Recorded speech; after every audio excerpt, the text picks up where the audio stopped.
Chapter 49. Haidee.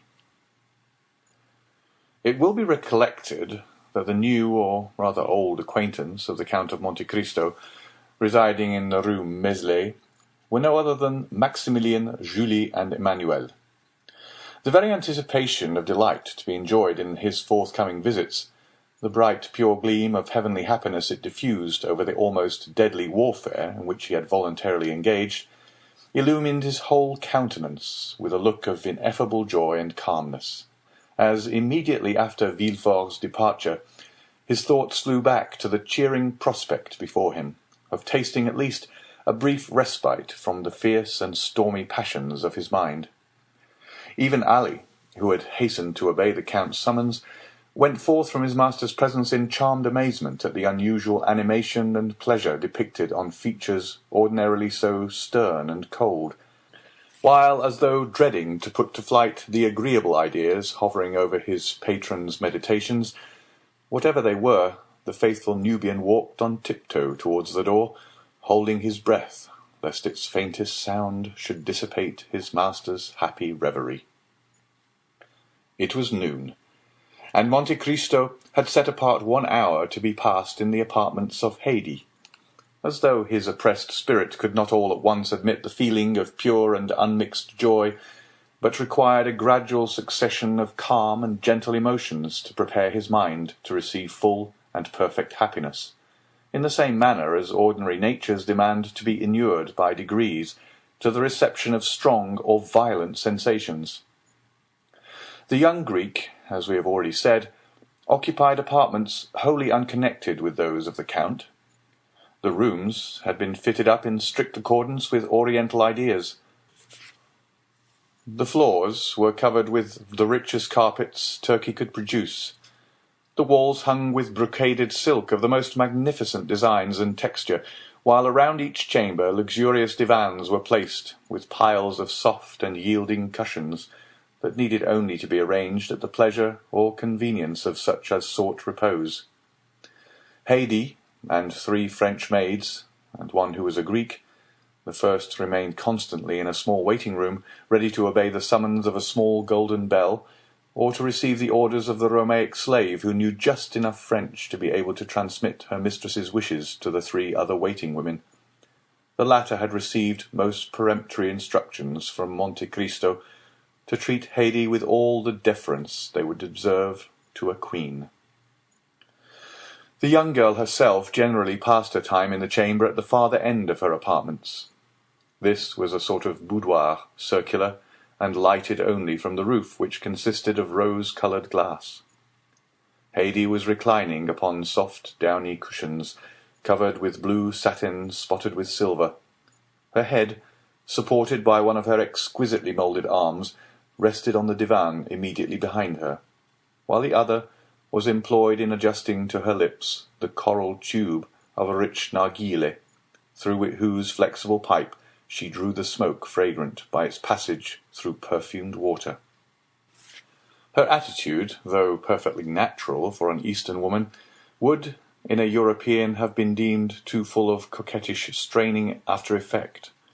Her dress, which was that of the women of Epirus, consisted of a pair of white satin trousers, embroidered with pink roses, displaying feet so exquisitely formed and so delicately fair, that they might well have been taken from Parian marble, had not the eye been undeceived by their movements, as they constantly shifted in and out of a pair of little slippers with upturned toes, beautifully ornamented with gold and pearls.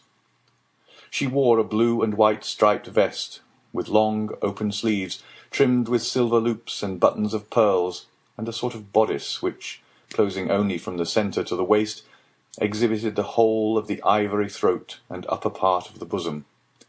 It was fastened with 3 magnificent diamond clasps. The junction of the bodice and drawers was entirely concealed by one of the many-coloured scarfs, whose brilliant hues and rich silken fringe have rendered them so precious in the eyes of Parisian belles. Tilted on one side of her head, she had a small cap of gold-coloured silk, embroidered with pearls, while on the other a purple rose mingled its glowing colours with the luxuriant masses of her hair, of which the blackness was so intense that it was tinged with blue. The extreme beauty of the countenance, that shone forth in loveliness, that mocked the vain attempts of dress to augment it, was peculiarly and purely Grecian. There were the large, dark, melting eyes, the finely formed nose, the coral lips and pearly teeth that belonged to her race and country. And to complete the whole, Haidee was in the very springtide and fullness of youthful charms. She had not yet numbered more than 20 summers. Monte Cristo summoned the Greek attendant, and bade her inquire whether it would be agreeable to her mistress to receive his visit. Haidee's only reply was to direct her servant by a sign to withdraw the tapestried curtain that hung before the door of her boudoir, the framework of the opening thus made serving as a sort of border to the graceful tableau presented by the young girl's picturesque attitude and appearance. As Monte Cristo approached, she leaned upon the elbow of the arm that held the narghile, and extended to him her other hand, said, with a smile of captivating sweetness, in the sonorous language spoken by the women of Athens and Sparta, "Why demand the permission ere you enter? Are you no longer my master, or have I ceased to be your slave?" Monte Cristo returned her smile. "Haidee," said he, "you well know." "Why do you address me so coldly, so distantly?" asked the young Greek. "Have I by any means displeased you? Oh, if so, punish me as you will, but do not speak to me in tones and manner so formal and constrained." "Haidee," replied the Count, "you know that you are now in France, and are free." "Free to do what?" asked the young girl. "Free to leave me." "Leave you? Why should I leave you?" "That is not for me to say, but we are now about to mix in society, to visit and be visited." "I don't wish to see anybody but you." "And should you see one whom you could prefer, I would not be so unjust." "I have never seen anyone I prefer to you, and I have never loved anyone but you and my father." "My poor child," replied Monte Cristo, "that is merely because your father and myself are the only men you have ever talked to." "I don't want anybody else to talk to me. My father said I was his joy. You style me your love, and both of you have called me my child." "Do you remember your father, Haidee?" The young Greek smiled. "He is here and here," said she, touching her eyes and her heart. "And where am I?" inquired Monte Cristo laughingly. "You," cried she with tones of thrilling tenderness, "you are everywhere." Monte Cristo took the delicate hand of the young girl in his, and was about to raise it to his lips when the simple child of nature hastily withdrew it, and presented her cheek. "You now understand, Haidee," said the Count, "that from this moment you are absolutely free, that here you exercise unlimited away, and are at liberty to lay aside or continue the costume of your country, as it may suit your inclination. Within this mansion you are absolute mistress of your actions, and may go abroad or remain in your apartments as may seem most agreeable to you. A carriage awaits your orders, and Ali and Mirtho will accompany you wheresoever you desire to go. There is but one favour I could entreat of you." "Speak." "Guard carefully the secret of your birth. Make no allusion to the past, nor upon any occasion be induced to pronounce the names of your illustrious father or ill-fated mother." "I have already told you, my lord, that I shall see no one." "It is possible, Haidee, that so perfect a seclusion, though conformable with the habits and customs of the East, may not be practicable in Paris. Endeavour, then, to accustom yourself to our manner of living in these northern climes, as you did to those of Rome, Florence, Milan, and Madrid.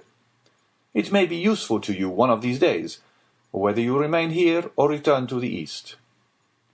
The young girl raised her tearful eyes towards Monte Cristo, as she said with touching earnestness, "Whether we return to the east, you mean to say, my lord, do you not?" "My child," returned Monte Cristo, "you know full well that whenever we part, it will be no fault or wish of mine. The tree forsakes not the flower falls from the tree."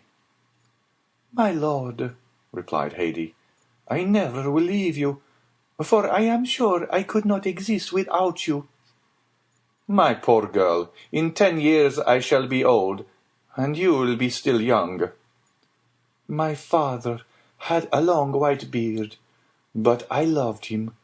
He was 60 years old, but to me he was handsomer than all the fine youths I saw." "Then tell me, Haidee, do you believe you shall be able to accustom yourself to our present mode of life?" "Shall I see you?" "Every day." "Then what do you fear, my lord?" "You might find it dull." "No, my lord. In the morning I shall rejoice in the prospect of your coming, and in the evening dwell with delight on the happiness I have enjoyed in your presence. Then, too, when alone, I can call forth mighty pictures of the past, see vast horizons bounded only by the towering mountains of Pindus and Olympus. Oh, believe me, that when 3 great passions, such as sorrow, love, and gratitude, fill the heart, ennui can find no place." "You are a worthy daughter of Epirus, Haidee, and your charming and poetical ideas prove well your descent from that race of goddesses who claim your country as their birthplace. Depend on my care to see that your youth is not blighted or suffered to pass away in ungenial solitude, and of this be well assured, that if you love me as a father, I love you as a child." "You are wrong, my lord. The love I have for you is very different from the love I had for my father. My father died, but I did not die. If you were to die, I should die too." The Count, with a smile of profound tenderness, extended his hand, and she carried it to her lips. Monte Cristo, thus attuned to the interview he proposed to hold with Morrel and his family, departed murmuring, as he went, these lines of Pindar: "Youth is a flower of which love is the fruit. Happy is he who, after having watched its silent growth, is permitted to gather and call it his own." The carriage was prepared according to orders, and stepping lightly into it, the Count drove off at his usual rapid pace. End of chapter 49.